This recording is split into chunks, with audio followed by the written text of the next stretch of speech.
They didn't expect a woman with children to walk into the boardroom. The crisis meeting at Bekele Innovations was already tense when the doors opened. Conversations stalled.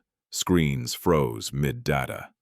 Dawit Bekele looked up and forgot how to breathe. Linet Achieng stood there, thinner, steadier, holding the hands of two identical little girls. Before security could speak, one of the girls pointed at the collapsing financial model on the screen. "That assumption is wrong," she said calmly. Her sister corrected it. Numbers shifted. The projection stabilized. Silence swallowed the room. Dawit stared at the children. The familiar eyes, the unmistakable logic. A memory he had buried clawed its way back. One girl finally looked at him and asked, not angry, just honest, "Are you the man who left our mother when we were inside her?" No one moved, no one spoke, and the truth, Dawit had escaped for 5 years, stepped forward without mercy. Before we continue, where are you watching from right now, and what time is it there? If stories about justice, healing, and hidden truths move you, subscribe and stay with us. Long before the boardroom silence, before the twins' voices cut through numbers and pride, Dawit Bekele had been a man who believed control was the same as safety. He arrived in Nairobi at 32, with nothing but a laptop, a scholarship-earned degree, and a reputation for solving problems other people avoided. Investors called him brilliant. Journalists called him disciplined.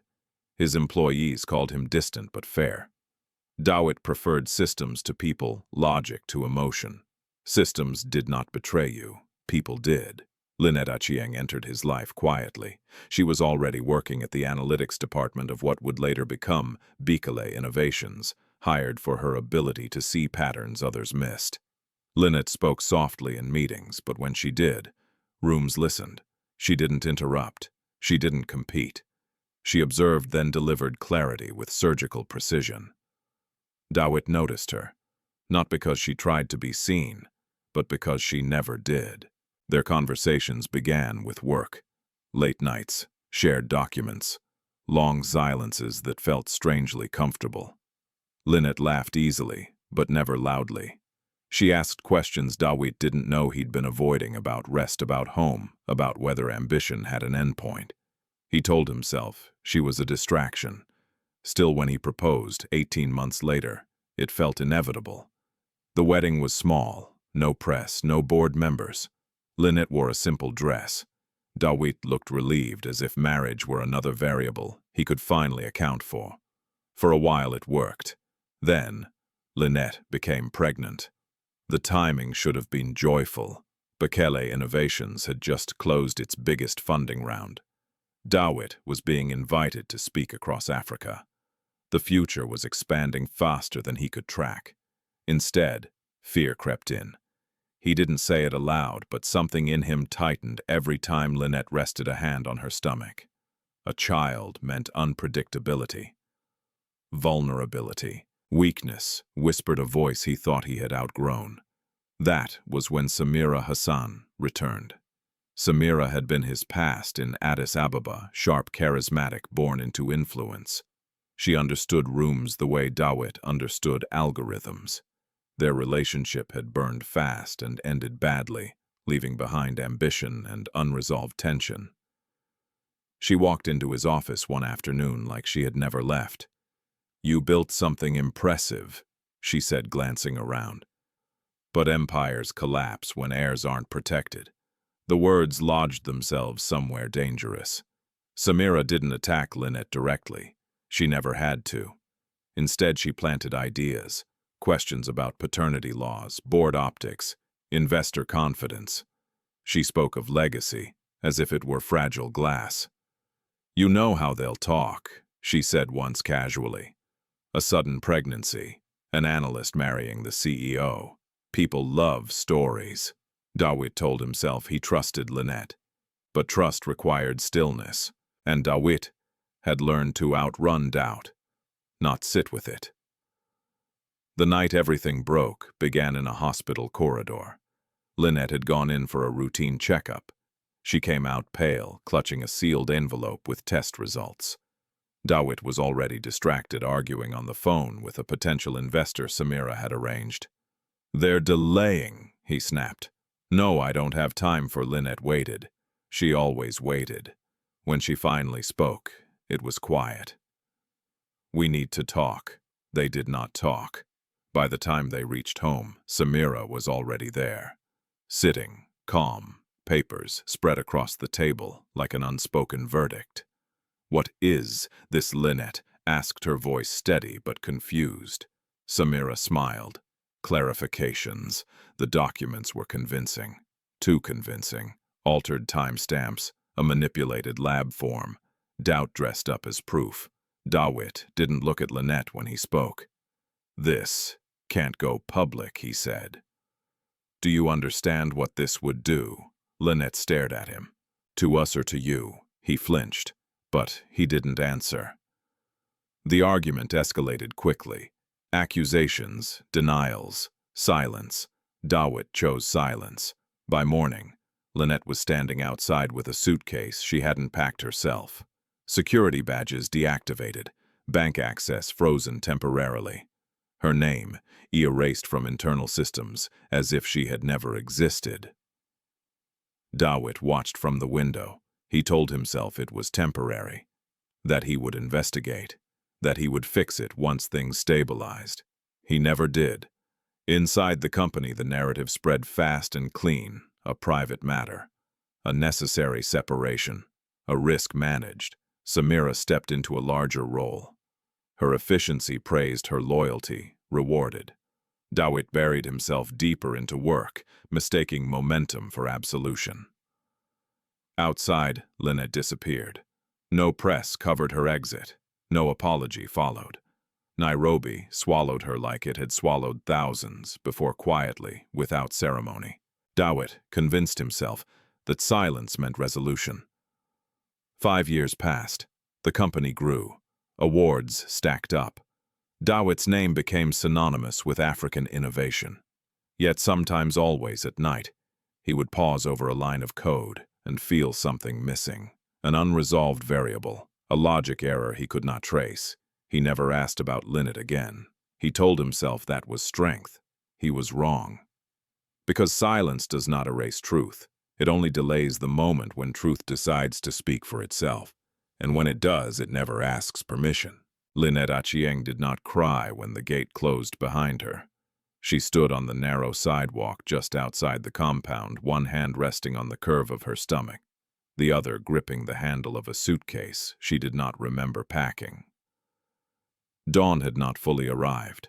The city was still holding its breath, caught between night and morning. Inside the house, Dawit Bekele had already turned away. He told himself that looking back would weaken his resolve, that if he opened the door again, he would lose the clarity he needed to protect everything he had built. The words Samira had used the night before, risk exposure collapse, rang louder than Linet's quiet questions ever had. Linet waited. She waited because she believed foolishly that silence could still be broken by conscience. It wasn't.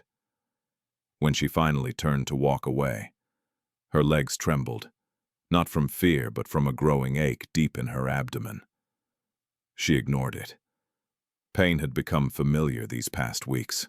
What frightened her more was the emptiness spreading in her chest, the sensation of being erased while still breathing. By the time she reached the main road, the ache sharpened. A boda rider slowed, noticing her condition. "Sister, are you okay?" She nodded, though she wasn't sure why. Accepting help felt dangerous now. Trust had become something fragile, easily weaponized. At the clinic later that morning, Linet sat alone on a plastic chair, her suitcase at her feet. The nurse looked at her intake form, then back at her. "Your emergency contact," Linet hesitated. For a second, Dawit's name rose to her lips like instinct. She swallowed it. "No one," she said. The tests were rushed. The doctor spoke carefully, choosing words meant to soften fear. "Stress can be very dangerous at this stage," he said. You need rest. Stability. Linet almost laughed. Stability was something she had lost in a single night. She left the clinic with medication instructions and nowhere to go. Word travels quickly in corporate Nairobi. By afternoon, messages began to arrive, first subtle, then unmistakable. I heard what happened. I'm sorry, but you understand how these things look. It's better not to be associated right now. Her phone buzzed until the battery died. By evening, her company email access was gone. Then her shared health insurance. Then the apartment lease she had signed jointly with Dawit, flagged as under review. Each small loss landed like a quiet slap. By the third day, Linet understood something fundamental. This was not just abandonment. It was erasure. Inside Bekele Innovations, the atmosphere shifted almost imperceptibly. Dawit did not announce the separation. He didn't need to.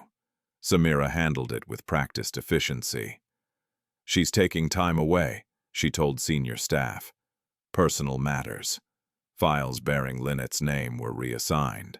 Her contributions absorbed into collective memory. The company moved forward smooth and uninterrupted. Dawit told himself this efficiency was proof he had done the right thing. Yet, something unsettled him. Late one night, he opened an old project folder by accident, an algorithm Linet had refined in the early days. Her notes were still there. Questions in the margins.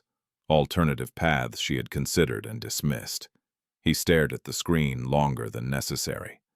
For the first time, doubt pierced his certainty, not about the company, but about himself. He closed the file without reading further. Outside the corporate world, Linet's reality shrank rapidly. She moved from a guest house to a shared room on the city's edge, then finally to a single rented space behind a row of small shops. The walls were thin, the mattress sagged, but it was cheap and no one asked questions. At night, she spoke softly to the life inside her. I don't know where we are going, she whispered, but we are still going. The pain in her abdomen returned frequently now. She learned to recognize its patterns, to breathe through it. When it grew worse, she would sit on the floor back against the wall, counting slowly until it eased. She refused to call Dawit, not out of pride, but because something inside her had hardened into resolve. If she went back, it would be to beg, and begging would teach her children something she could not allow, that love must be pleaded for. Weeks passed. Then one afternoon, as Linet waited in line at a community pharmacy, a woman ahead of her turned and stared. You're Linet Achieng, the woman said, not unkindly, from Bekele Innovations. Linet's throat tightened. I was. The woman hesitated. I'm sorry. I heard things. So did everyone, Linet replied quietly. The woman lowered her voice. Be careful. People talk, especially when powerful men don't defend you.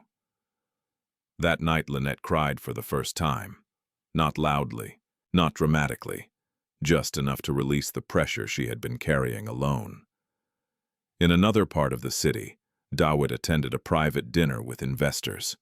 Glasses clinked, laughter flowed, his name was praised, his future spoken of as if it were guaranteed. Yet when he raised his glass, his hand trembled. For a fleeting moment, he imagined Linet somewhere in the city, pregnant, alone, invisible. He pushed the thought away. I had no choice, he told himself. But deep down, another voice whispered back, you did. You just chose yourself. That voice followed him home. It followed him into sleep, and it stayed quiet, patient, waiting for the day when silence would no longer protect him. The labor began, before Linet Achieng was ready to admit it. At first, it felt like the familiar tightening she had learned to ignore. Another warning her body issued without regard for circumstance. She finished washing the small plates she used to ration her meals, wiped her hands on a thin cloth, and leaned against the wall until the sensation passed. It returned 20 minutes later. Stronger. By the third wave, there was no pretending. Linet lowered herself onto the mattress, breathing carefully, counting the seconds the way the nurse at the clinic had taught her. She reached for her phone and realized it was off. The battery had died hours ago. Outside rain had begun to fall, hard, impatient drops hammering the tin roof. The alley behind the shops filled with muddy water. Somewhere nearby, a generator sputtered and failed. Linet pressed her palm to her stomach. "Not yet," she whispered. "Please, not yet." Her plea went unanswered. When the pain sharpened into something undeniable, she forced herself to stand. Each step toward the door felt like crossing a fragile bridge.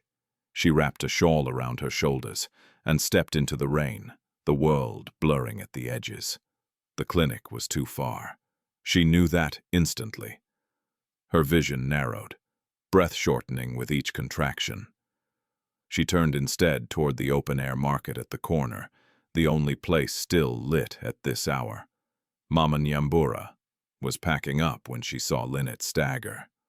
"Child," the older woman cried, abandoning her stall. "What is it?"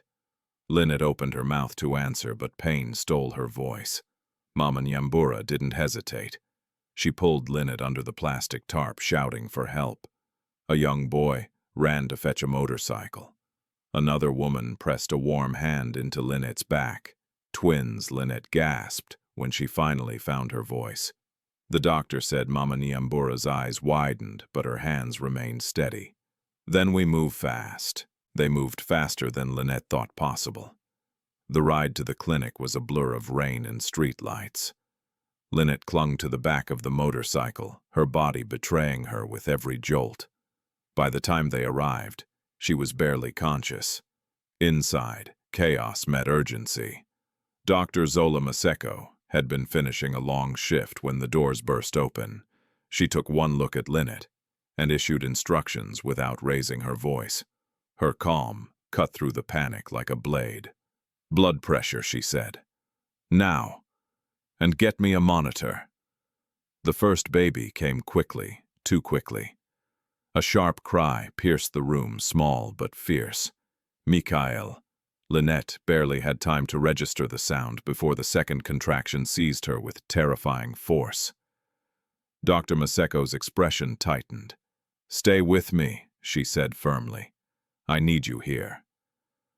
The second birth was harder, longer. The room seemed to tilt as Linet's strength drained away. Her ears rang. The edges of her vision darkened. She thought of Dawit then, not with anger, but with a distant sadness. She wondered if he could feel it somewhere the moment his children entered the world without him. Selim arrived silent. The room froze. Dr. Maseko worked quickly. Her movements precise, controlled. Seconds stretched into something unbearable. Linet tried to lift her head, panic flaring. "Please," she whispered, "please."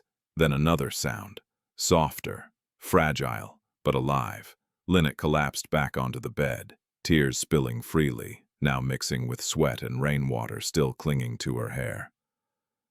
"You did well," Dr. Maseko said quietly. "Both of them." The words washed over Linet like mercy.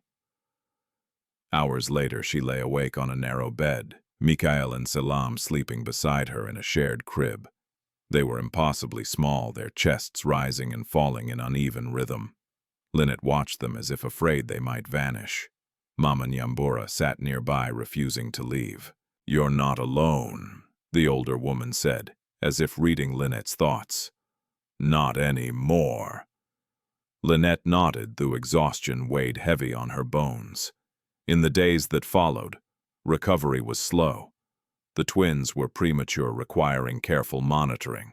Linet learned to measure feedings, to count breaths, to sleep in fragments. Dr. Maseko visited often, checking charts, adjusting plans. "You've been under extreme stress," she told Linet one morning. "It's a miracle you all came through this." Linet managed a faint smile. "Miracles don't feel like miracles at first." Dr. Maseko studied her. "Do you have family?" Linet hesitated. Then truthfully, "Not here." The doctor nodded once. "Then we'll build something else." True to her word, Help appeared in small human ways: extra blankets, shared meals, advice whispered late at night when fear crept in. Mama Nyambura brought soup and stories, grounding Linet in a sense of continuity she had lost. When discharge day came, Linet held the twins close, heart pounding. "Where will you go?" Dr. Maseko asked. Linet exhaled slowly. Somewhere quiet. She returned to her small room behind the shops, transforming it with what little she had. A borrowed crib. A curtain hung for privacy. Warmth created through intention more than resources. At night, when the twins cried in alternating rhythms, Linet sat between them, humming softly. She did not know the future. She did not have answers, but she had resolve. "I won't let the world teach you that you are a mistake," she whispered to them. "I won't let silence decide who you are." Miles away, Dawit Bekele signed contracts and posed for photographs, unaware that life had split into two undeniable truths. One he lived and one he had abandoned. The twins slept, and somewhere deep inside, Linet, a promise took root, quiet, fierce, unbreakable.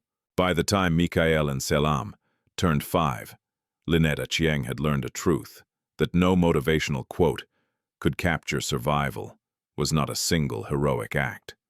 It was 1,000 small decisions made, while tired, afraid, and unseen. She measured her life in shifts and school fees, in the price of maize flour and the cost of electricity units.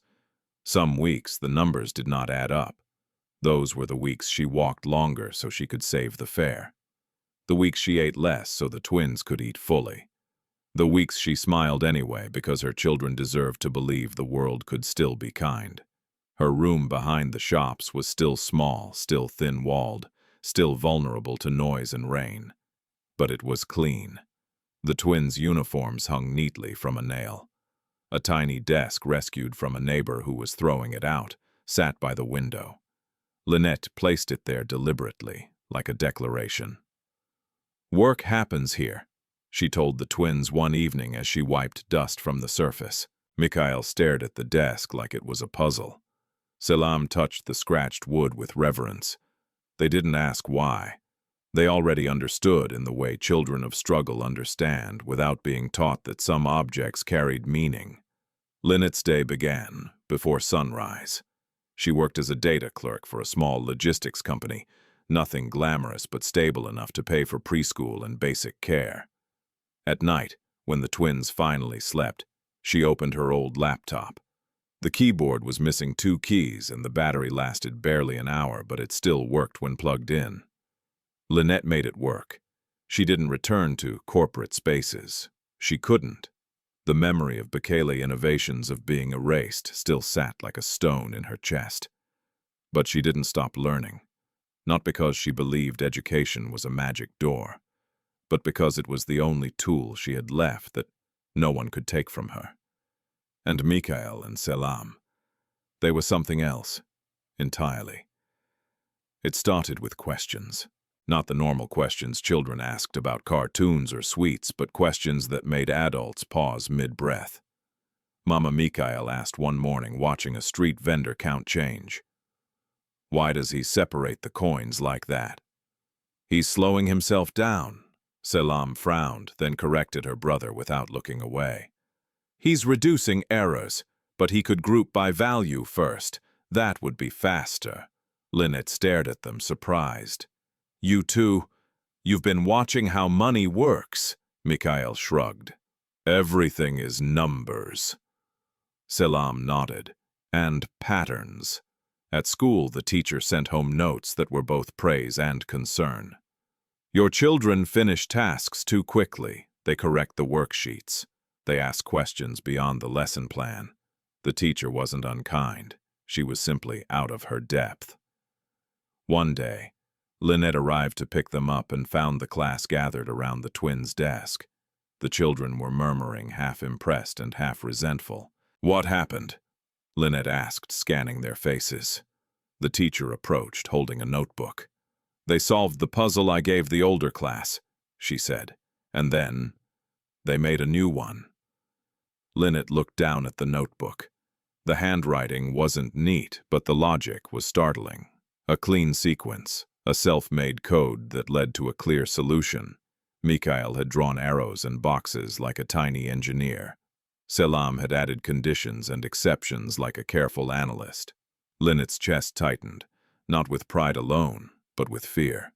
Genius did not always come with protection. In their world, difference could attract the wrong kind of attention. That night after the twins slept, Linet sat at the small desk and stared at the ceiling. Rain tapped against the window. Somewhere outside, a couple argued, voices sharp with fatigue. Linet thought about the future she had once imagined, a safe home, a supportive partner, children raised without carrying adult worries too early. Then she thought about what she actually had too: extraordinary minds housed in small bodies, and a life that offered no cushion for mistakes. She made a decision. The next day, Linet asked her supervisor for overtime. She requested additional tasks. She accepted weekend shifts. Her body protested, but she didn't stop, and Mikhail and Selam watched her. They didn't complain. They adapted. They learned to heat leftovers. They learned to fold their clothes. They learned quietly that their mother's exhaustion was the price of their stability. But children notice more than parents think.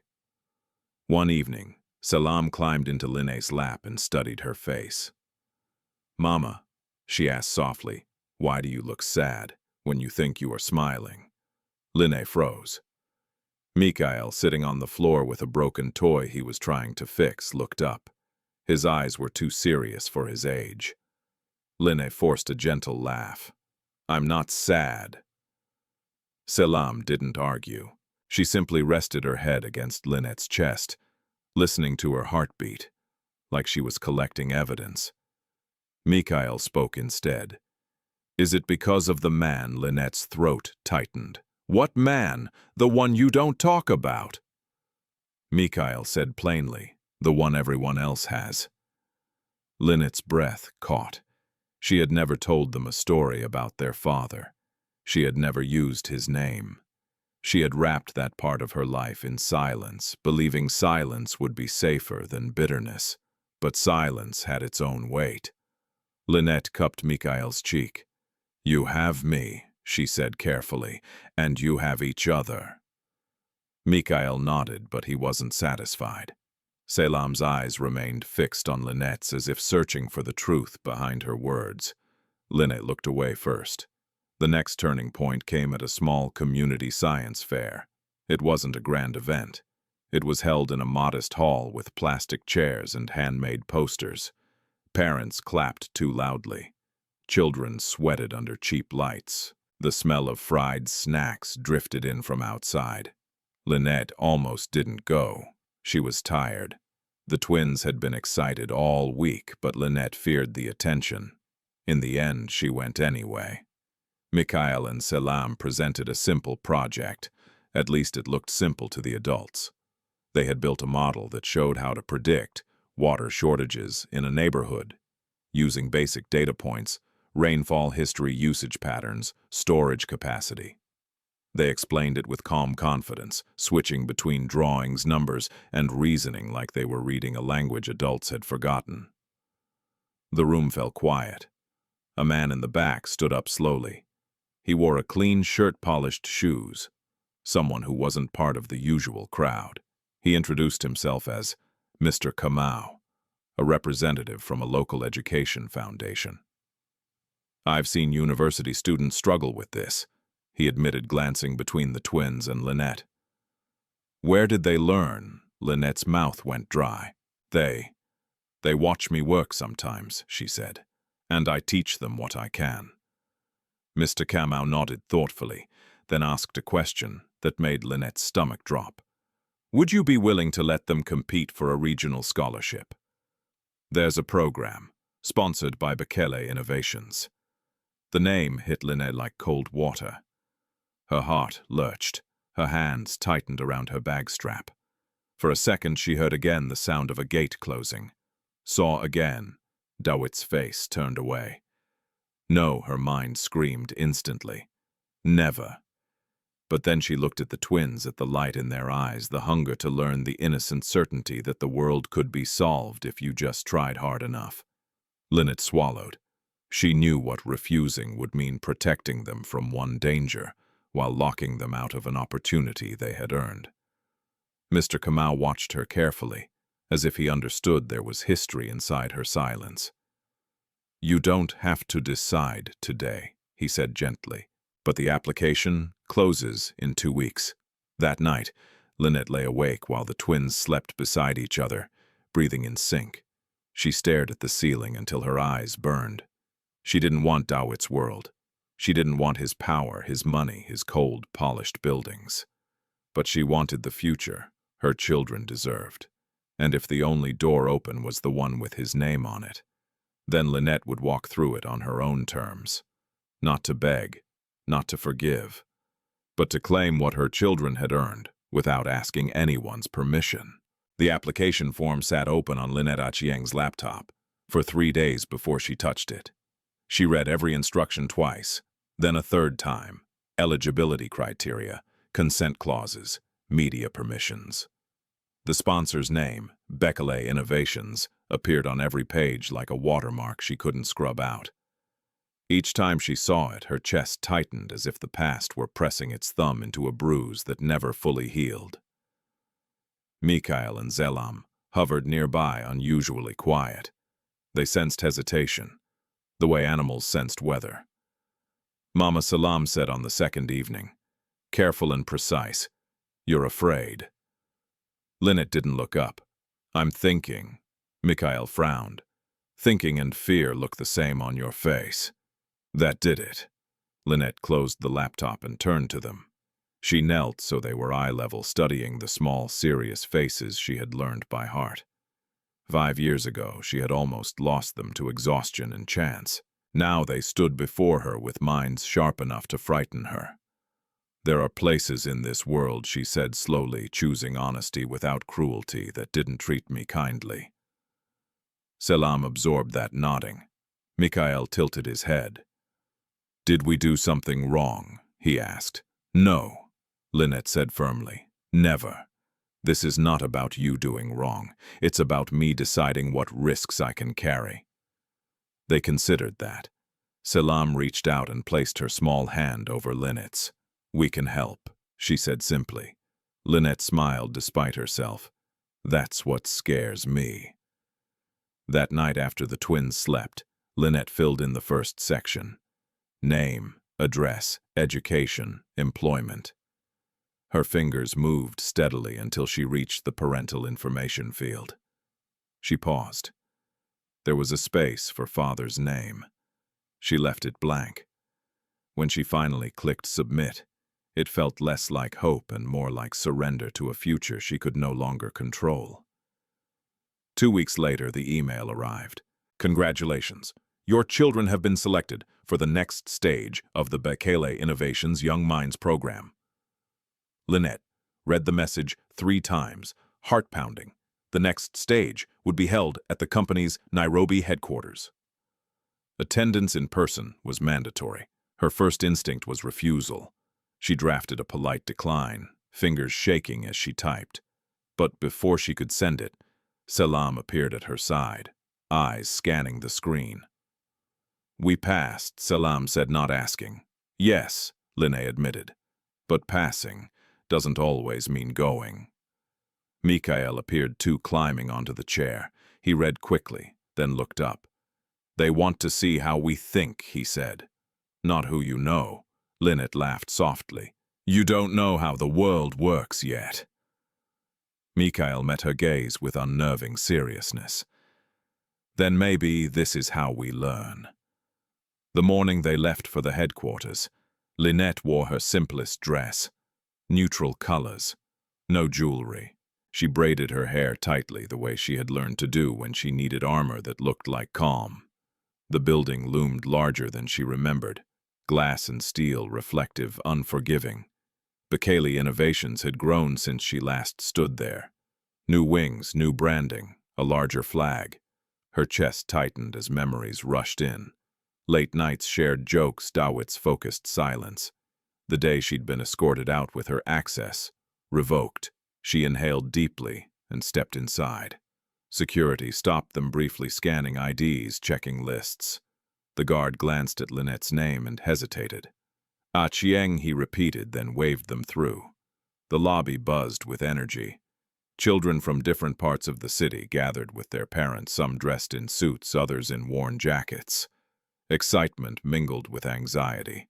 Screens displayed welcoming messages in bold, optimistic fonts.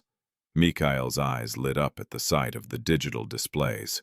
Salam's gaze lingered on the security protocols, the movement patterns, the way adults navigated space. "They're inefficient," Salam whispered. "Too many checkpoints." Linet hushed her gently, though she felt a strange swell of pride. They were led into a large hall divided into stations. Mentors circulated, offering instructions. Cameras hovered unobtrusively, recording, evaluating. Linet kept her head down. She did not expect to see Dawit, but fate, it seemed, had other plans. He entered the hall surrounded by advisors, his posture familiar, controlled, deliberate. His hair was slightly grayer at the temples, his expression sharper. The room shifted subtly around him, attention drawn without command. Linet felt it like a change in pressure.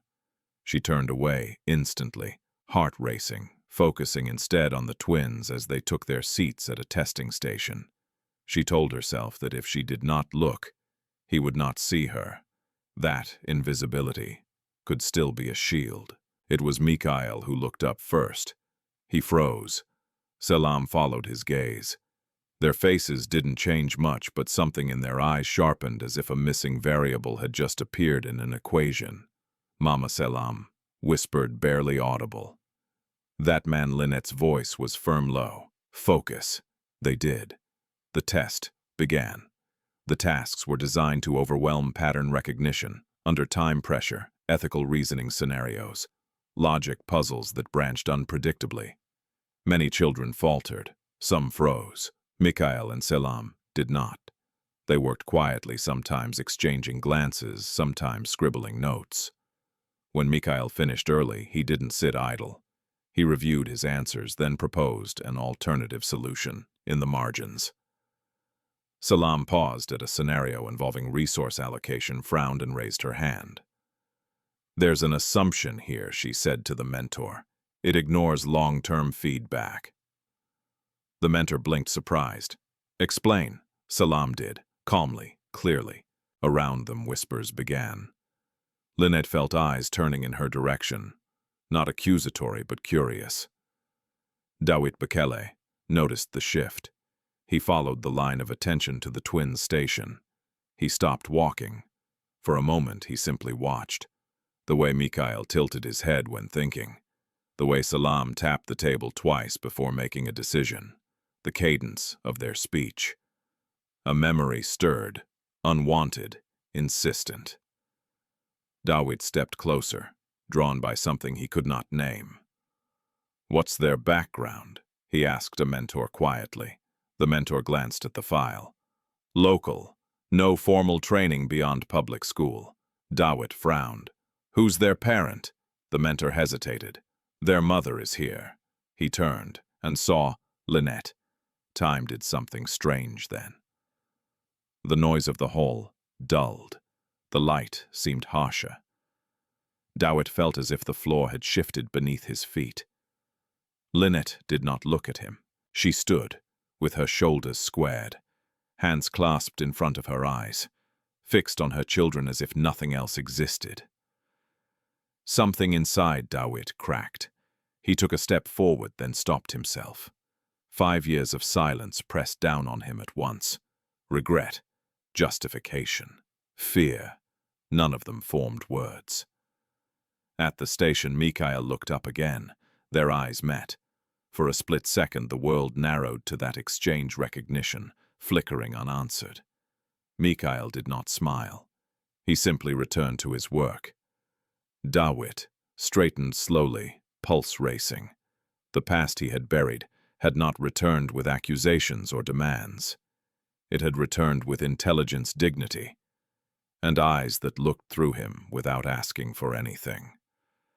And for the first time in years, Dawit Bekele felt something dangerously unfamiliar.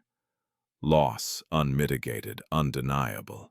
Samira Hassan recognized Linet Achieng before Linet recognized her. From the upper level of the Bekele Innovations headquarters, Samira had been observing the Young Minds program with polite detachment. Her tablet tucked under one arm, her expression practiced and neutral. She was there as director of strategy, visible, respected, untouchable. The program was good optics. Children, education, future leaders, all the right narratives. Then she saw the woman standing near the testing stations. The posture was different now, straighter, quieter, but Samira knew that silhouette. She had memorized it 5 years ago when fear had still been useful. Her fingers tightened slightly around the tablet. Impossible, she told herself. She disappeared. But Linet hadn't disappeared. She had survived. And survival, Samira realized with a flicker of unease, had sharpened her. Samira descended the stairs with controlled grace, her heels clicking softly against the polished floor. She stopped a few meters away, watching Linet from the side. The woman hadn't noticed her yet. Linet's attention was fully on the 2 children seated at the station, the twins. Samira's gaze snapped to them. The resemblance hit her like a slap.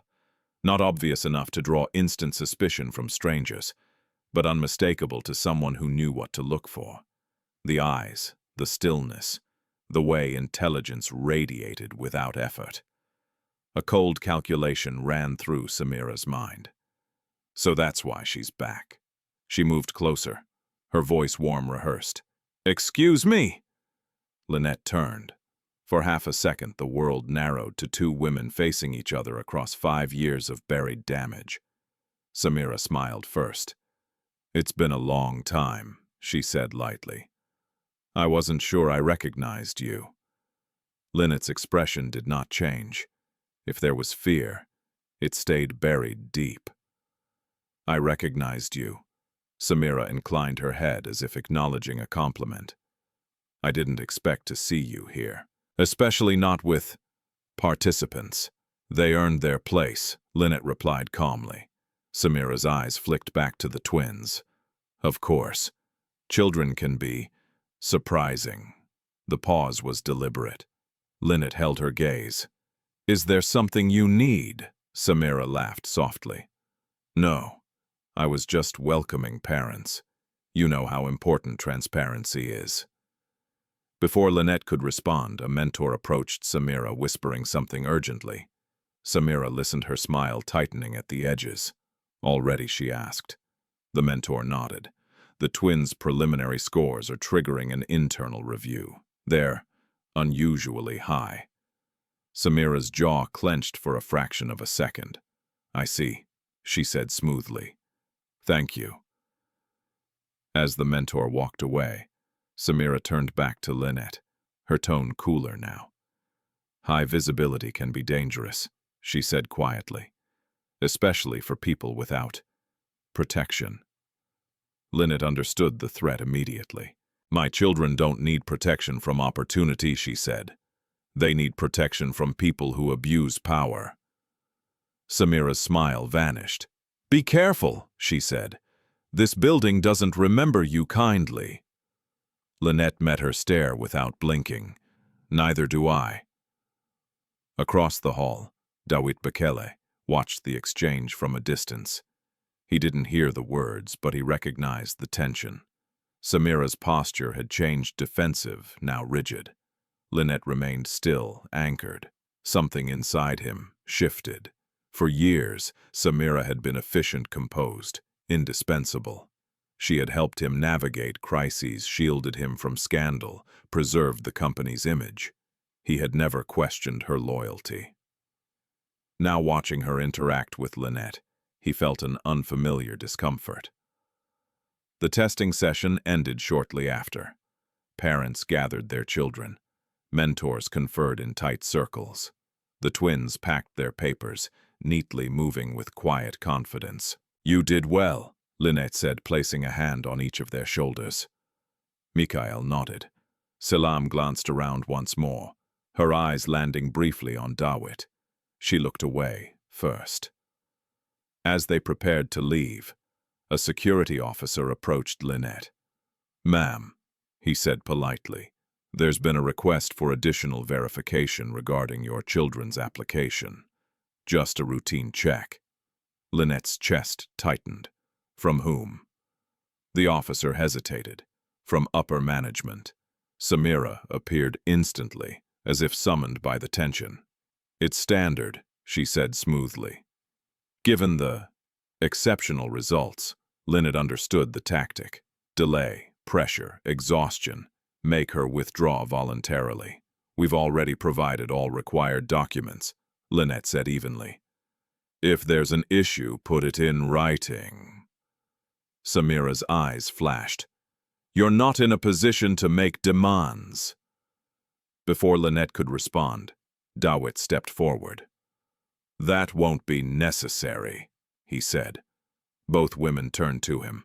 The room seemed to still. Dawit's voice was controlled, but his eyes were fixed on Samira.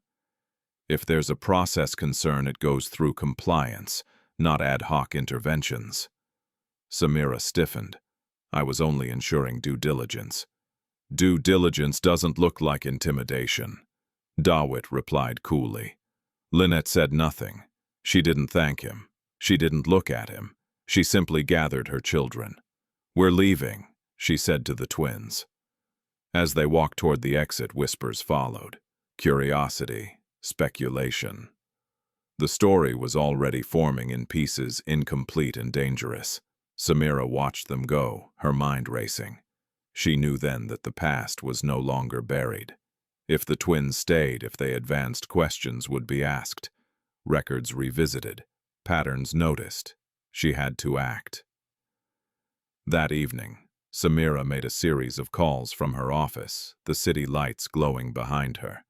She instructed an assistant to retrieve old files. She contacted a friendly journalist. She accessed internal logs she hadn't touched in years. Across the city, Linet sat on her bed with the twins asleep beside her, listening to the hum of traffic. "Mama Selam," murmured in her sleep. "That woman is afraid." Linet brushed her hair gently. "Some people are afraid of the truth." Mikhail shifted, frowning slightly. "Are we in danger?" Linet paused, then answered honestly. "Not if we stay together." But even as she said it, she knew forces had been set in motion that would not stop quietly. Back at Bekele Innovations, Dawit stood alone in his office, long after the building emptied. He stared at the city below, replaying the day's events. The twins' faces, Linet's composure, Samira's tension. For the first time, he allowed himself to ask the question he had avoided for 5 years. What if I was wrong? The answer did not come gently. The system failure began at 8:17 a.m. on a Tuesday. At first, it looked like nothing more than a brief latency spike, an inconvenience, not a crisis. Engineers flagged it, ran standard diagnostics, and moved on. By 8:26, transaction queues started backing up across 3 regions. By 8:41, partners were calling.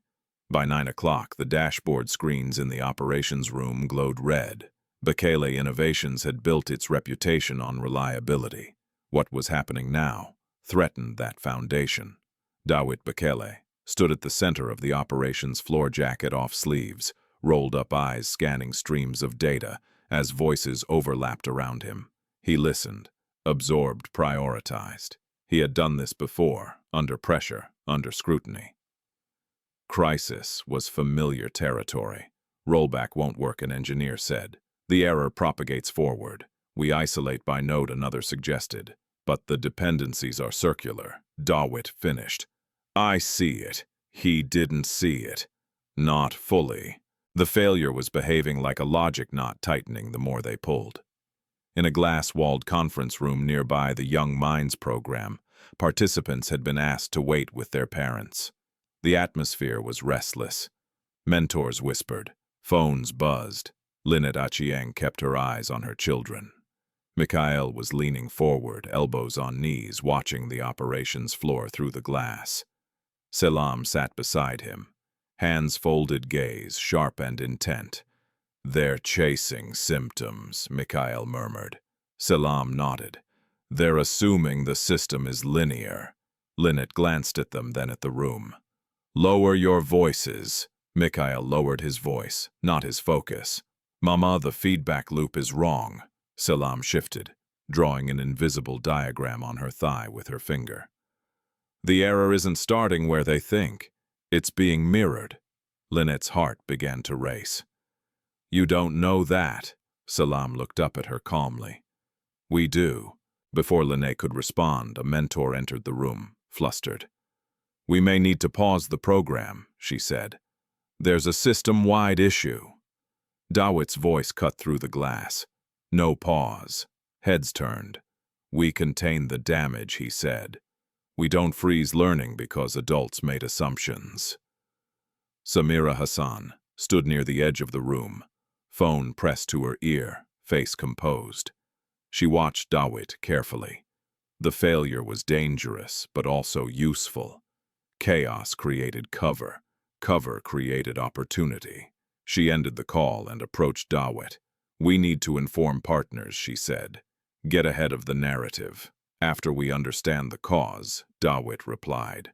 "Not before." Samira's eyes flicked to the conference room. "To the twins. They're still here," she said. "Is that wise?" Dawit followed her gaze. He hesitated. "Then, they're not the problem." Samira smiled thinly. "No, they're a variable." Inside the conference room, Mikhail stood up. "I think we can help," he said. The mentor blinked. Help how Selam stood too, her posture calm but resolute. "We don't need access, just confirmation." Linet's pulse thundered. "Sit down," she whispered urgently. Mikhail shook his head. "Mama, it's wrong. They're fixing the shadow, not the object." The mentor looked from the children to Linet, uncertainty flickering. "What are you saying?" Selam took a breath. "There's a constraint buried in the reconciliation layer. It was added to optimize speed, but it assumes independent streams. When the load spikes, the assumption breaks and the error reflects across nodes." The mentor stared at her. "Say that again," the mentor said slowly. Selam did, more clearly, with examples. The mentor's face changed. She left the room at a near run. Minutes later, Dawit was standing in the doorway, disbelief and something like awe fighting across his features. "Who taught you that?" he asked Selam. Selam met his eyes. "Patterns teach themselves if you listen." Dawit turned to Linet. "May I?" Linet's jaw tightened. Every instinct screamed danger, exposure, control. But she looked at her children, at their certainty, their restraint, and nodded once. 5 minutes, she said. No more. On the operations floor, the twins stood on stools beside senior engineers, careful not to touch anything. They asked questions, precise, disarming questions that cut through assumptions. "What happens if you invert the dependency check?" Mikhail asked. "Why does the error disappear when you throttle input?" Selam added. "Because it's not the input, it's the reconciliation timing." An engineer tried the inversion. The red on the screen softened to amber, then green. The room exhaled. A murmur rippled through the floor. Astonishment, relief, disbelief. Someone laughed once, sharp and incredulous. Dawit stared at the stabilized dashboard, then at the twins. "Again," he said quietly. "Explain it to me." They did. Not with arrogance, not with showmanship, with clarity. Samira watched from the back, her face carefully neutral. Inside, her thoughts raced. If this story spread, if people asked questions about why these children were here, who they belonged to, threads would unravel. Old files would be pulled. Decisions revisited. She moved quickly. By noon, a message circulated internally. External audit required due to unusual system interaction. By early afternoon, a rumor leaked anonymous, vague, poisonous suggesting unauthorized access manipulation by a participant's guardian. Linet felt it before she heard it.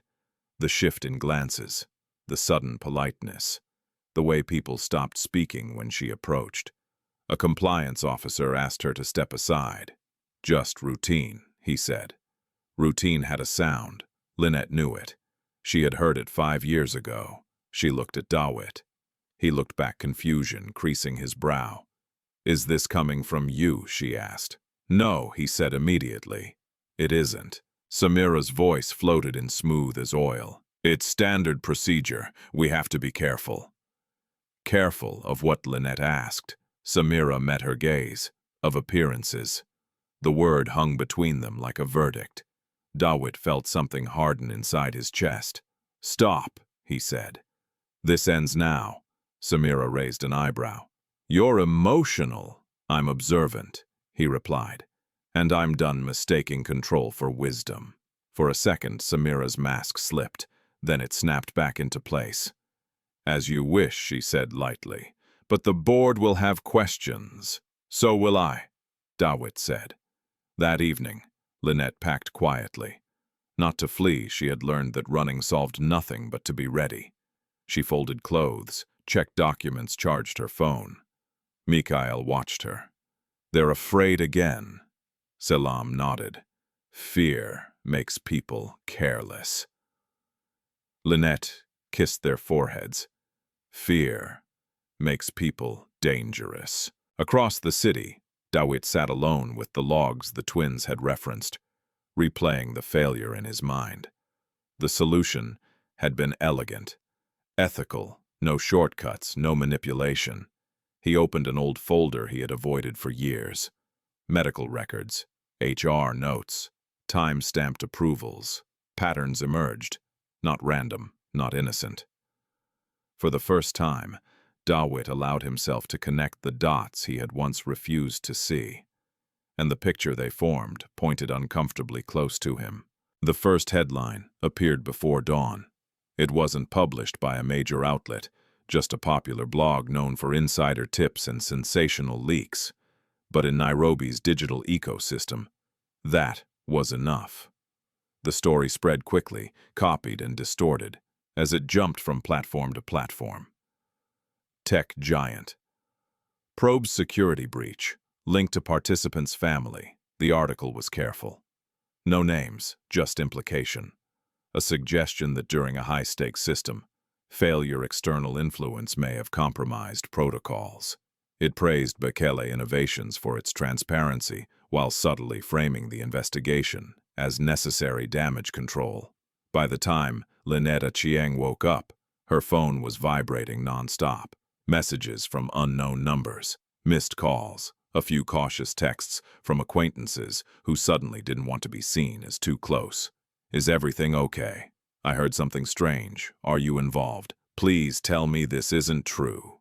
Linet sat up slowly, heart pounding. She opened the article and read it once. Then again. Her name wasn't there. But she recognized the shape of the attack, the careful distance. The way truth was bent just enough to wound without exposing its author. Mikhail climbed onto the bed beside her, reading over her shoulder. Selam followed, quiet, but alert. "They're moving the blame," Mikhail said. Selam nodded. "Preemptive framing." Linet closed the phone. "Enough," she said softly. "This is adult business."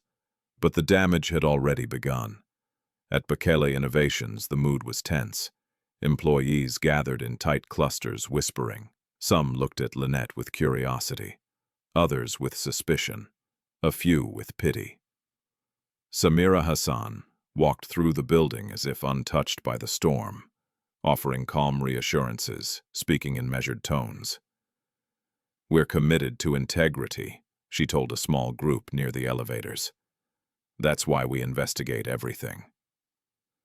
In her office, she placed another call. "Yes," she said quietly. "Let it circulate.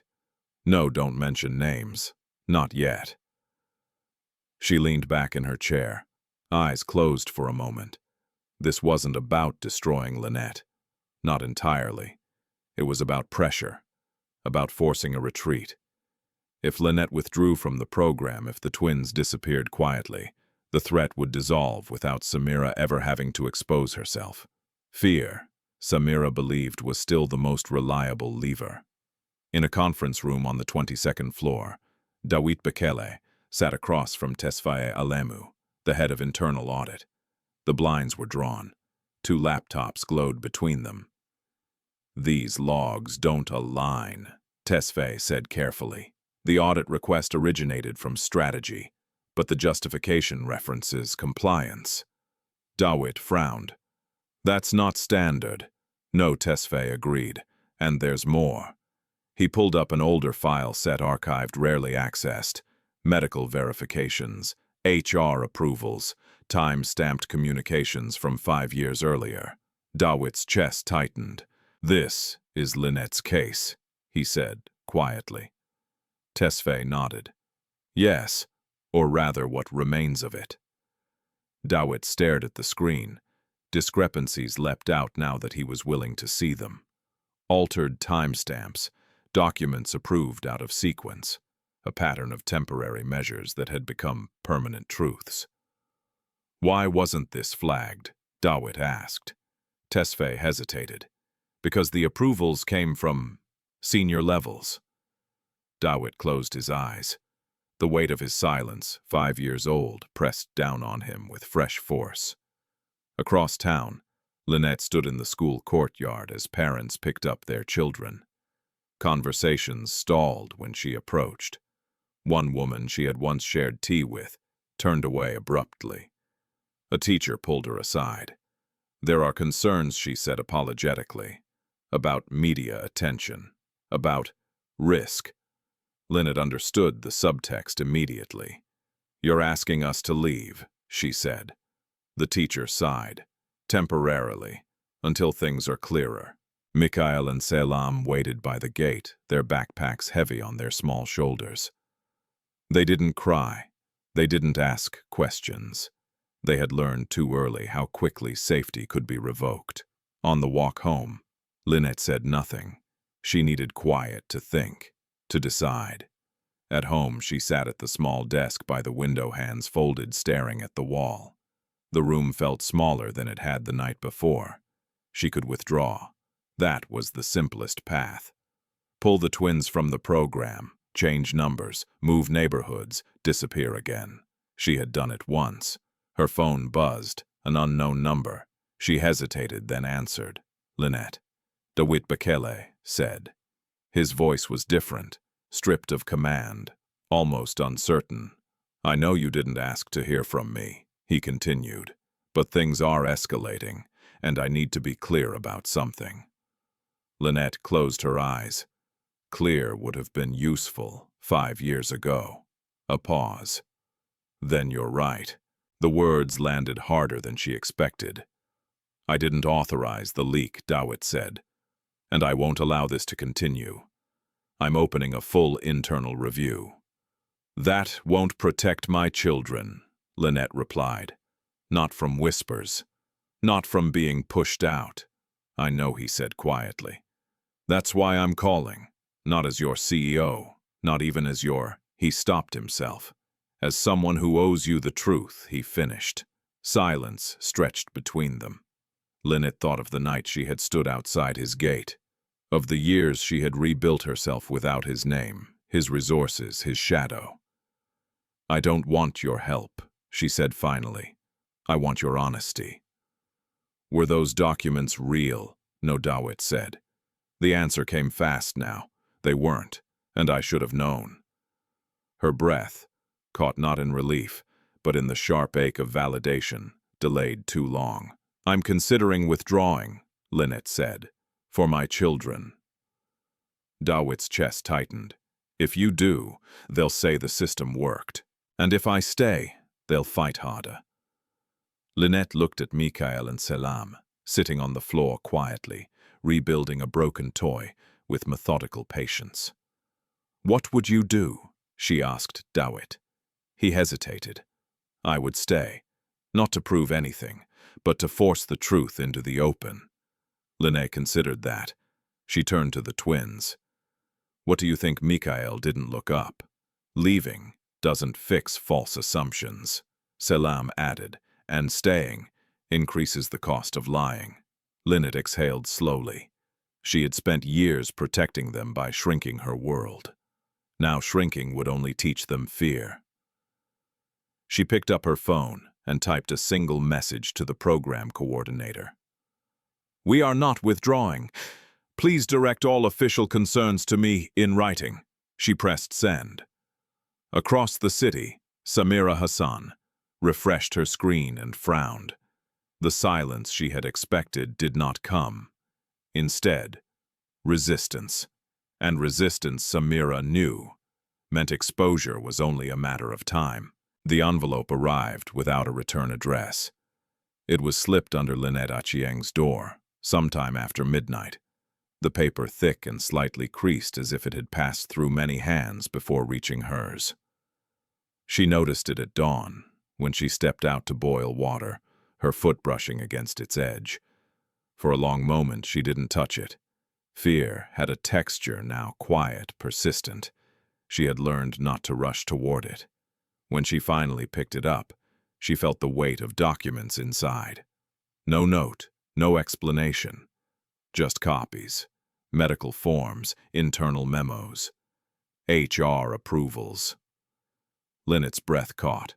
She sat at the small desk by the window and spread the pages, carefully smoothing them with the same deliberate calm she used when calming the twins after nightmares. Dates jumped out immediately. Inconsistencies she had sensed years ago but never been able to prove, now stared back at her in black and white. A lab report, time-stamped after it had supposedly been reviewed. An HR authorization, signed before the request was officially submitted. A clinic code that did not exist in the system the year she was pregnant. Fabrication. Her hands trembled, not from shock but from the quiet fury of recognition.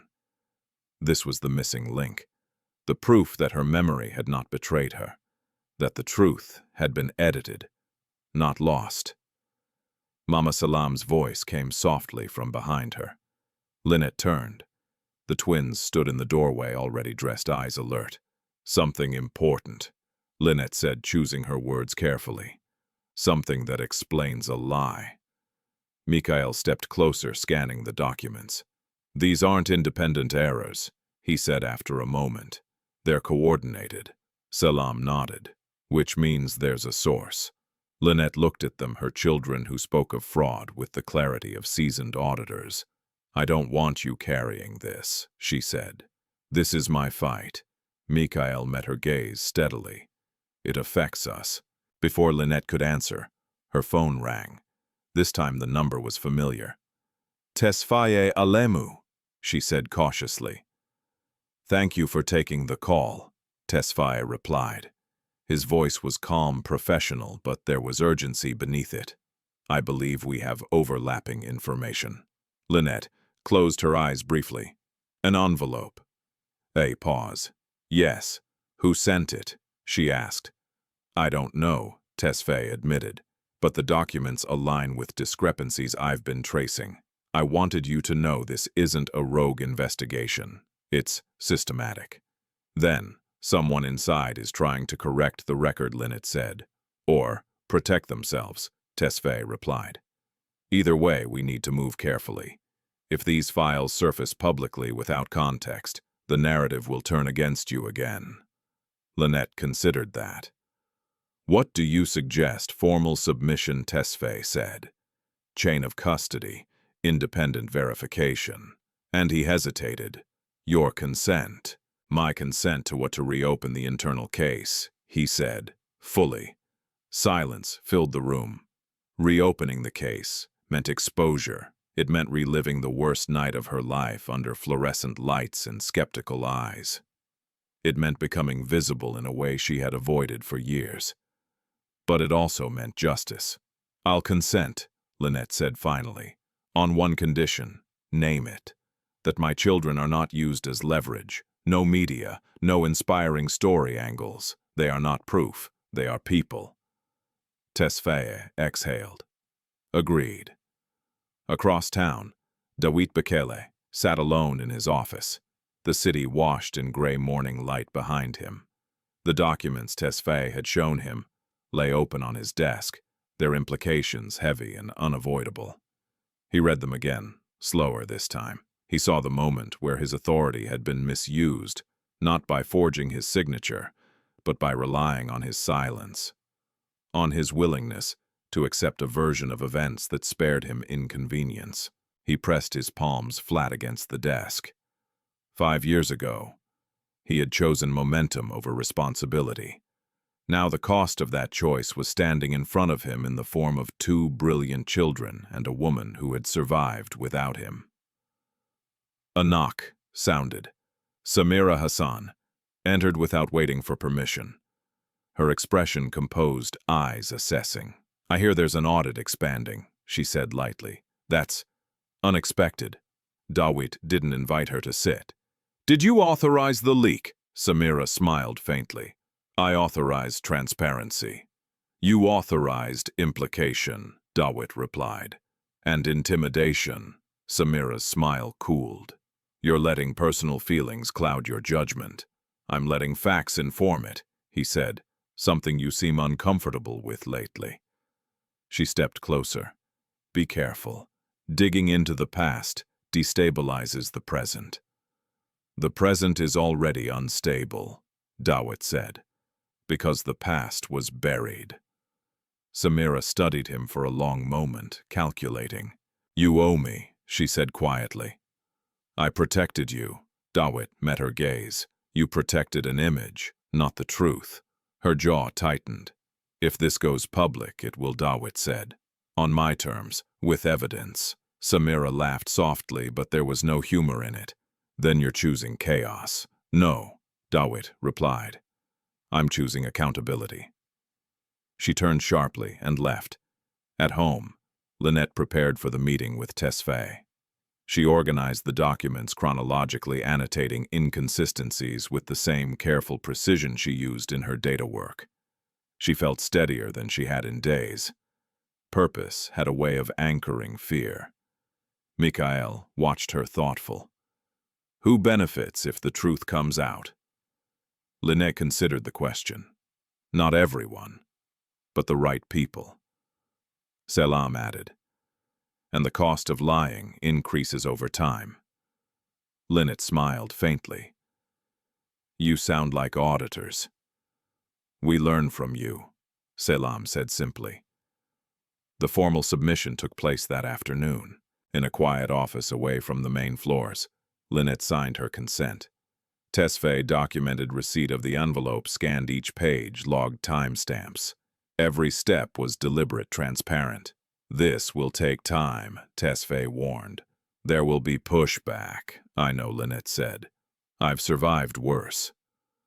As she left the building, her phone buzzed with a message from an unknown number. You should have stayed invisible. Linet deleted it without replying. She walked home with the twins holding their hands, the city moving around them as it always had. Vendors shouted. Maratus honked. Life continued. But beneath the surface, something had shifted. That evening, Dawit Bekele drafted an email to the board. Brief, direct, unambiguous. Effective. Immediately, I'm commissioning an independent review of historical personnel and medical verifications related to executive decisions made 5 years ago. I will recuse myself from oversight of this process. He hovered over the send button. Then he pressed it. Across the city, Samira Hassan stared at her screen as the notification arrived. Her reflection stared back at her from the darkened glass. For the first time since Linet's return, she felt something she had not planned for. Fear, not of exposure alone, but of consequence. The truth was no longer a rumor. It was a process. And processes once started did not stop for anyone. The first meeting between Dawit Bekele and the twins happened by accident. At least that was how Dawit would later describe it to the board, to the auditors, to himself. An accident implied lack of intention. It softened responsibility. In truth, the moment had been waiting for him. It happened late in the afternoon when the headquarters had thinned out and the corridors carried echoes instead of footsteps. Dawit had just left a tense call with an external legal firm when he saw them in the lounge near the elevators, Mikhail and Selam, seated cross-legged on the floor, surrounded by sheets of paper covered in symbols and arrows. Linet stood a few meters away, speaking quietly to a coordinator. Dawit slowed without realizing it. He watched the twins for several seconds before they noticed him. The way Mikhail leaned forward when thinking, chin resting on his knuckles. The way Selam organized the papers into neat stacks, discarding irrelevant ones without hesitation. The symmetry of their focus was unsettling. He had seen this posture before, in mirrors. Mikhail looked up first, his eyes locked onto Dawit's with a clarity that felt almost accusatory. Not hostile, just direct. Selam followed his gaze.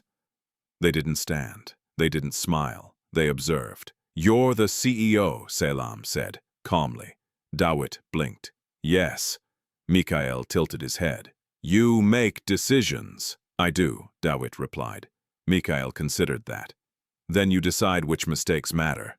The words landed heavier than any accusation. Dawit swallowed. "Sometimes," he said carefully, "decisions are made without all the information."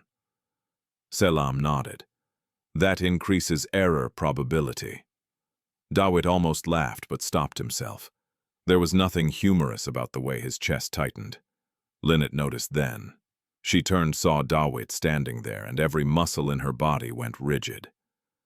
"This isn't appropriate," she said immediately, stepping forward. "I agree," Dawit said quickly. "I was just observing Selam finished for him, not unkindly." Dawit looked at her, startled. "Yes," Linet took a breath, steadying herself. "We're leaving." Before she could shepherd the twins away, Mikhail spoke again. "You knew our mother before," he said. It wasn't a question. The air shifted. Dawit met Linet's eyes at last. For the first time since she had returned, he did not look away. "Yes," he said quietly. "I did." Silence stretched between them, taut and fragile. Linet's voice was controlled, but there was steel beneath it. "This is not the place." "No," Dawit agreed. "It isn't." He hesitated, then made a decision that surprised even him. "May we talk somewhere neutral? No cameras, no staff." Linet studied his face, searching for manipulation, for excuses, disguised as humility. She found none, only uncertainty, and something that looked dangerously like remorse. She shook her head. "Not about the past, about the present," Dawit said, "and their future." Selam watched Linet closely. Mikhail waited. Linet exhaled slowly. 5 minutes, she said. "And only because my children deserve clarity." They sat at a small table near the window. The city sprawled below them, indifferent to the gravity of what was unfolding. Dawit spoke first. "I'm reopening the case," he said. "The one from 5 years ago." Linet didn't react. "You already said that." "I'm recusing myself," he continued. "Independent oversight, external verification." "Good," Linet replied. "That's procedure, not accountability." Dawit winced slightly. "You're right." Mikhail's eyes flicked between them. "Does this change what happened?" "No," Dawit said immediately. "Nothing changes that." Selam leaned forward. "Then why are you doing it?" Dawit took a breath. "Because the truth matters, even when it's late." Mikhail nodded slowly, as if filing the answer away for later evaluation. Linet folded her arms. "And what exactly do you want from us?" Dawit met her gaze steadily. "Nothing." She laughed once short, sharp. "That's not believable." He didn't argue. "I want the record corrected, publicly. I want the company to acknowledge its role in what happened to you, and I want to ensure your children are protected from retaliation." "Protected?" how Linet asked. "By policy," Dawit said. "By transparency, and if you allow, by my name."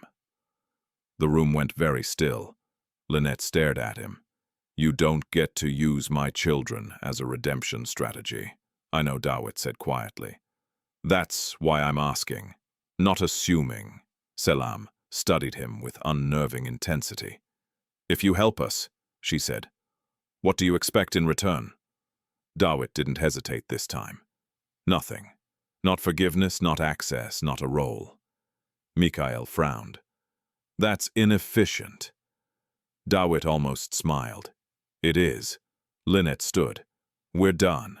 As they walked away, Dawit felt the familiar instinct to call after them, to explain, to justify. He resisted it. Some things could not be accelerated. That night, Linet lay awake long after the twins slept. The city outside pulsed with distant noise. Her mind replayed the encounter in fragments, Dawit's voice, the twins' questions, the way he had not defended himself. She didn't trust it, but she couldn't ignore it either. Across town, Dawit sat in his apartment surrounded by silence. He poured himself a glass of water and stared at his reflection in the dark window. For years he had believed leadership meant decisiveness without sentiment, that mistakes were acceptable, as long as progress continued. Now he saw the flaw in that logic. Progress built on erasure was just another kind of failure. The next morning, Dawit addressed the senior leadership team. "I'm stepping back from public representation until the review concludes," he said. "All communications regarding the investigation will be handled externally." Murmurs rippled through the room. Samira Hassan watched him closely, her expression unreadable. "You're weakening the company," she said coolly. "No," Dawit replied. "I'm strengthening its spine." Later that day, Linet received a formal letter from Bekele Innovations, brief, factual, careful in its wording. It acknowledged procedural failures in past actions. It committed to corrective measures. It guaranteed non-retaliation. It wasn't an apology, but it was a beginning. Mikhail read it twice. "They're choosing containment." Selam nodded. "But containment still admits pressure." Linet folded the letter and set it aside. "We'll see what they do next." Because words she knew were easy. It was action-sustained, costly action that revealed the truth of a person. And for the first time in 5 years, Dawit Bekele was being forced to act without hiding behind silence. The police arrived at Bekele Innovations just before noon. They did not come with sirens or raised voices. That was never Samira Hassan's style. Power moved more effectively when it appeared procedural, inevitable when it wore the mask of order. 2 uniformed officers entered the lobby with a compliance supervisor at their side. Their expressions were neutral, rehearsed. Employees watched from behind glass partitions, curiosity flickering into concern. Word traveled fast. By the time Linet Achieng was called down from the conference room, half the building already knew something was wrong. She felt it in the air, the subtle shift, the way people avoided her eyes, the way whispers gathered like dust in corners. It was the same atmosphere she remembered from 5 years ago, when truth had been replaced by narrative, and she had been escorted out as a problem to be solved. "Mrs. Achieng," one of the officers said politely, "we have a few questions regarding a possible breach of systems integrity." Linet's heart pounded, but her voice was steady. "On what grounds?" An internal report, the officer replied. "We're required to follow up." She didn't need to ask whose report. Samira stood several steps back, arms folded loosely, her face composed with concern. "This is standard," she said gently. "If you cooperate, it will be over quickly." Linet turned to her slowly. "You're very comfortable with this." Samira met her gaze. "I'm comfortable with procedure." Across the lobby, Dawit Bekele emerged from the elevators, his expression darkening as he took in the scene. "What's happening?" he demanded. The compliance supervisor cleared his throat. "We received an allegation of unauthorized access during the system incident. Protocol requires I didn't authorize police involvement." Dawit said sharply. Samira stepped forward. You recused yourself. Remember, this came from compliance with legal oversight. Dawit stared at her. You went around me. She smiled thinly. You asked for independence. Linet felt a familiar chill. Mikhail and Selam appeared at the edge of the lobby, their small hands clasped together. They had been waiting upstairs drawing diagrams on scrap paper, while adults argued in circles. Now they watched silently, eyes tracking every movement. Mama Selam said softly. Linet turned. Stay where you are. The officer gestured toward the exit. We'll need you to come with us for a formal statement. In front of my children, Linet asked. The officer hesitated. It won't take long. Samira's voice cut in smooth and insistent. It's better to clear this up immediately. Dawit stepped forward. This is inappropriate, he said. If there's an allegation, it goes through counsel first. Unless there's risk of evidence tampering, Samira replied calmly. Dawit froze. Are you implying? Before he could finish, the officer gently took Linet's arm. That was when Mikhail moved. He stepped forward, his small frame rigid with anger. You're making an assumption, he said, voice trembling but clear, without validating your hypothesis. The officer looked down, startled. What? Salam joined him. You think our mother caused the breach because it's convenient, she said. Not because it's true. The lobby fell silent. Samira's eyes flashed. Children shouldn't interfere in adult matters. They're not interfering, Dawit said. They're observing. Linet felt tears burn behind her eyes. Not of fear, but of something far more dangerous. Rage mixed with love. She gently removed the officer's hand from her arm. I will come, she said. But not like this.